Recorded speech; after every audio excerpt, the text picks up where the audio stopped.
Est-ce que vous avez déjà eu cette sensation désagréable, une fois installé dans votre siège d'avion, de vous dire que votre voisin a probablement payé son billet 2 fois moins cher que vous? Ce n'est pas une simple impression, c'est une réalité statistique. Le prix d'un billet d'avion ne dépend pas seulement de la destination, mais de la stratégie que vous utilisez pour le débusquer. Aujourd'hui, je vous souhaite la bienvenue sur la chaîne Génie de l'aéroport, et je vais vous partager les secrets du travel hacking. Je parle ici de techniques concrètes, apprises après avoir parcouru plus de 60 pays et dépensé des sommes astronomiques en transport. Mon but est simple, vous montrer comment j'arrive à réduire le coût de mes voyages de 50% grâce à 5 méthodes d'initiés. Pour commencer ce périple dans l'optimisation, il faut d'abord changer vos outils de base. La plupart des voyageurs font l'erreur de se limiter à Google Flights ou Skyscanner. C'est pratique, certes, mais si vous voulez vraiment passer au niveau supérieur, vous devez apprendre à maîtriser IT Amatrix. C'est le moteur de recherche brut, celui qu'utilisent les agences de voyage professionnelles pour construire leurs itinéraires les plus complexes. Ce qui rend cet outil exceptionnel, c'est sa précision chirurgicale. Vous pouvez filtrer vos vols par alliance de compagnie, choisir précisément vos aéroports de connexion ou même en exclure certains. Par exemple, si vous voulez éviter à tout prix les complications de Charles de Gaulle en Europe, ou si vous voyagez avec quelqu'un dont le passeport limite la mobilité dans l'espace Schengen, ITA Matrix est votre meilleur allié. Mais la vraie raison pour laquelle je l'utilise, c'est qu'il affiche des tarifs que les autres ignorent. J'ai pu trouver un billet en première classe, entre Istanbul et Miami, pour 3500$, soit le prix d'une classe affaires classique, alors que tous les autres moteurs de recherche affichaient 7500$. C'est une économie directe de 4000$. Gardez toutefois en tête qu'on ne réserve pas directement sur ce site. Vous devez noter les codes de vol et aller réserver en direct sur le site de la compagnie aérienne. C'est une sécurité supplémentaire indispensable en cas de retard ou de litige.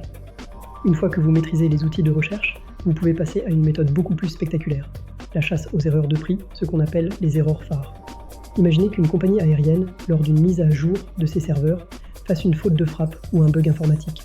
On se retrouve alors avec des situations incroyables, comme des allers-retours pour l'Inde à 150€. Ces anomalies ne durent jamais longtemps, parfois seulement quelques heures avant d'être corrigées. Pour ne pas les rater, vous devez surveiller des plateformes spécialisées qui répertorient ces bugs en temps réel. Si vous voyagez avec un budget serré et que vous cherchez l'économie maximale en classe économique, le site Fly4Free est une référence absolue. En revanche, si vous ne jurez que par le confort de la classe affaires, je vous conseille vivement Premium Flights. Le site semble sortir tout droit des années 90, mais les opportunités qu'on y trouve sont bien réelles. Le secret ici, c'est la flexibilité. On ne choisit pas forcément sa destination, on choisit le deal. Si une erreur de prix apparaît pour une destination qui était sur votre liste, vous foncez. Mais attention, attendez toujours que votre billet soit officiellement confirmé avant de réserver vos hôtels, car la compagnie conserve une petite marge de manœuvre pour annuler la transaction si l'erreur est trop flagrante.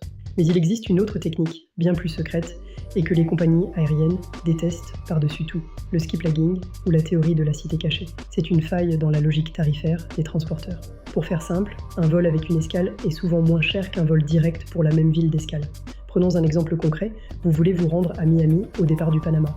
Le vol direct vous coûte 600$. Mais si vous cherchez un vol du Panama vers New York avec une escale à Miami, ce billet ne coûte que 450$. La technique consiste à acheter le billet pour New York, mais à quitter l'aéroport lors de votre escale à Miami. Vous économisez ainsi 150$ instantanément. C'est une méthode tellement efficace que des géants comme United Airlines ont tenté de poursuivre en justice le site Skiplagged qui référence ces trajets. Ils ont perdu leur procès, ce qui prouve que la méthode est légale, mais elle demande de la prudence. Vous devez impérativement voyager avec un seul bagage cabine, car si vous enregistrez une valise en soute, elle partira à New York sans vous. De plus, ne le faites que sur des allées simples, car rater un segment de vol annule automatiquement le reste de votre billet. Si vous préférez une approche plus relaxante du voyage, vous devriez plutôt vous intéresser au concept des long stopovers. L'idée est de transformer une escale subie en une véritable étape de vacances. Plutôt que de rester coincé 3 heures dans un terminal, vous décidez de rester 2 ou 3 nuits dans la ville d'escale. Cela ne coûte souvent pas plus cher, et parfois, cela peut même faire baisser le prix global de votre trajet. Les algorithmes de recherche classiques ne vous proposeront jamais ces options car ils privilégient la rapidité. Mais en utilisant des sites comme AirWonder, vous pouvez découvrir que rester quelques jours à Istanbul sur un trajet vers Bangkok peut vous faire économiser 1500$ sur un billet business. C'est une façon intelligente de visiter 2 pays pour le prix d'un seul, tout en réduisant la fatigue liée au vol trop long. Enfin, pour devenir un véritable génie de l'aéroport, vous devez maîtriser l'art des miles et des programmes de fidélité. Ne voyez pas cela comme une simple carte de membre, mais comme une véritable monnaie. L'astuce, la plus puissante, et pourtant la moins connue, consiste à acheter ces miles plutôt que de les accumuler péniblement. Plusieurs fois par an, des compagnies comme Copa Airlines font des promotions massives sur l'achat de points.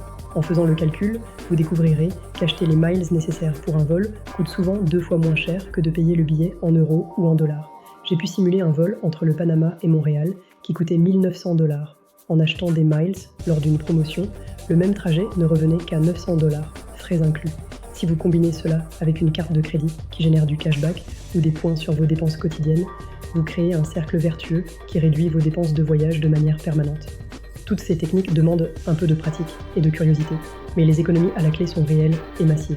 Le voyage ne commence pas au décollage, il commence au moment où vous décidez d'être plus malin que le système. J'espère que ces secrets de génie vous permettront de voir le monde plus souvent et dans de meilleures conditions. Si vous avez apprécié ce partage d'expérience, n'hésitez pas à rejoindre la communauté du génie de l'aéroport pour ne rien manquer de mes prochaines découvertes. Partagez-moi vos plus belles trouvailles en commentaire et surtout, préparez bien votre prochain départ. À très bientôt pour de nouveaux conseils et d'ici là, bon vol à tous.